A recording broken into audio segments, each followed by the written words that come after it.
So, I got this question here a few weeks ago, asking for some tips on how to stay motivated for a long-term Minecraft world, because they keep losing interest.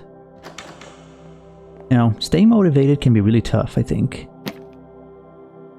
And I don't think I'll have a perfect answer, but I'm more than happy to share some of the things that I do that has been helping me for the past few months. So I'm going to share 5 things that I do in my survival world today. I hope that some of the things I do might give you some ideas on how to play in your world. So, number 1, adding lore. So I believe the lore is a very important element in any game you play. In my world, because I'm approaching things as a historian who is documenting everything, I get to create a lot of other stories. So I imagine that time is passing as I'm playing the game, and this impacts the way I build sometimes. So first we get a house, then we get more houses, then it becomes a village or a town, and if that continues to grow, I'll add more buildings that citizens might need, like a dock or some shops, gates, and etc. If something I built is no longer being used, it might start to crumble over time, and if I don't fix it, it might just turn into ruins. There are a few exceptions to this rule, of course, but I normally follow this as I'm playing. Another very important thing I like to do when I'm adding the lore are characters. So in my world, I interact with a lot of villagers and other types of mobs, and I see them as citizens of the kingdom that I'm ruling over. They get their houses, their jobs, and when they die, we bury them. So this counts for my favorite pets as well, and it also counts for me, because every time I die in this world, I see it as the death of a character that I'm playing, and someone else will have to take their place. And since this is a kingdom, we get a new king or queen every time I die. So I'm playing with a dynasty that has been in power for over 900 days, and right now I'm currently playing with the 6th member of the first dynasty.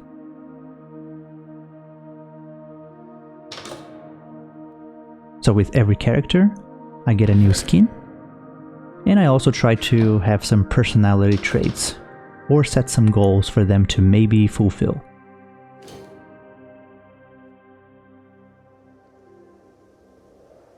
So number 2, too many farms.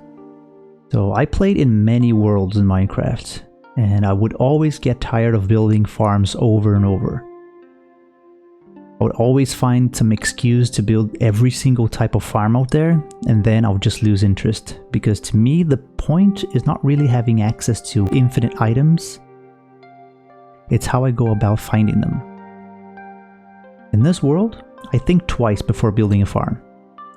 I want to go mining for iron and gold, and I want to have a huge field of sugarcane somewhere in my world, so I can harvest it by hand. I want to fight mobs to get their drops. So to me, if it comes too easy, it loses its value. Also, having limited resources can have its benefits, I think. I have to really think about before spending my resources on something. And sometimes those limitations, they could be a great way of finding a creative solution to a problem. And lastly, I think this ties very well with the first item in this list. When you go around in your world exploring and searching for something, this creates the great opportunity to expand the lore of your world. Number 3, rushing to the end.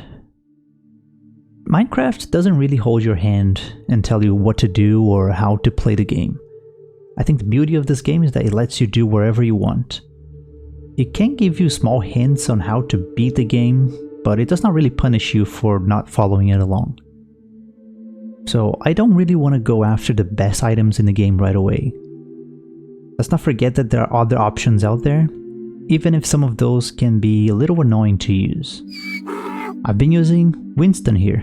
He's the first donkey in my world, to help me carry items across the kingdom.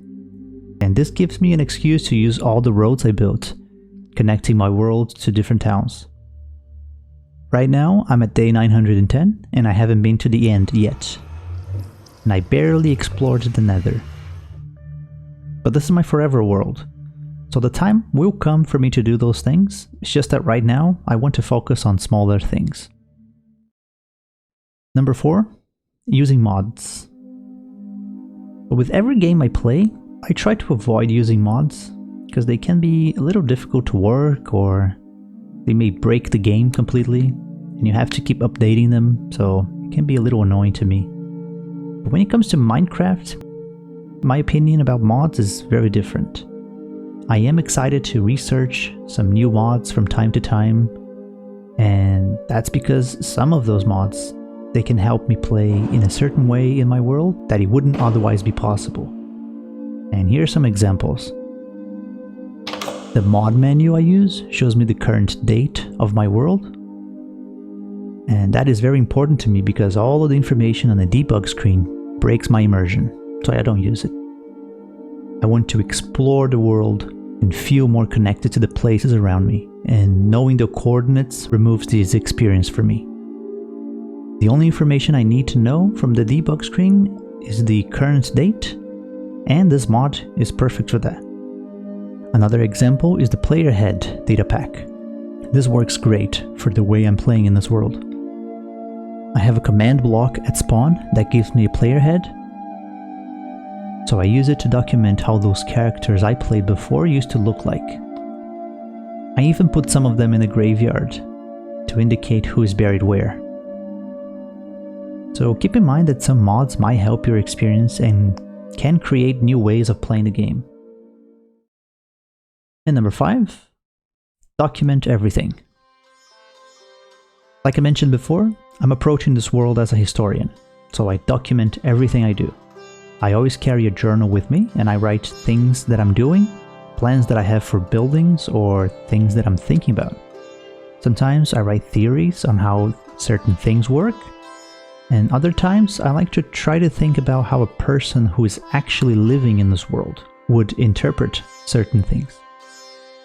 Those journals will be very valuable in the future, as I can use them to write the history of my world. They will all go in a huge library that I have designed that will contain all of the history and knowledge of my world.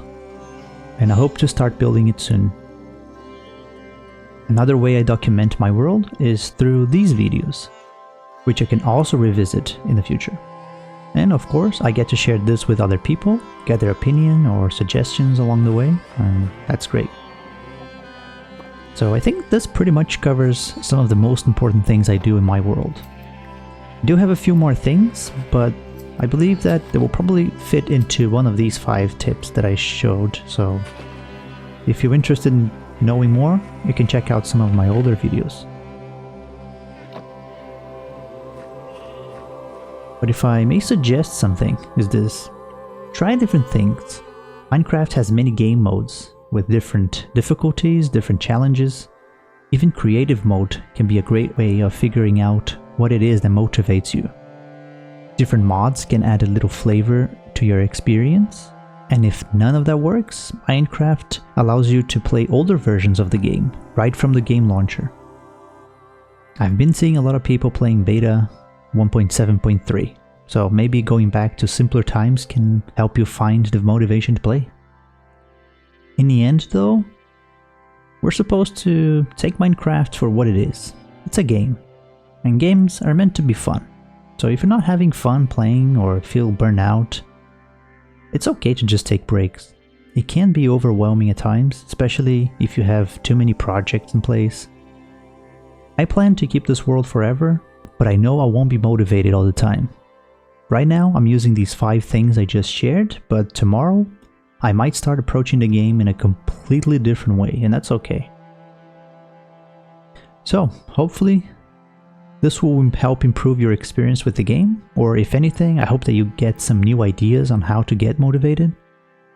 If you do so, please let me know in the comments. I would love to hear what it is that you're doing differently, or what ideas you have, I can definitely learn from you as well. Thanks for watching.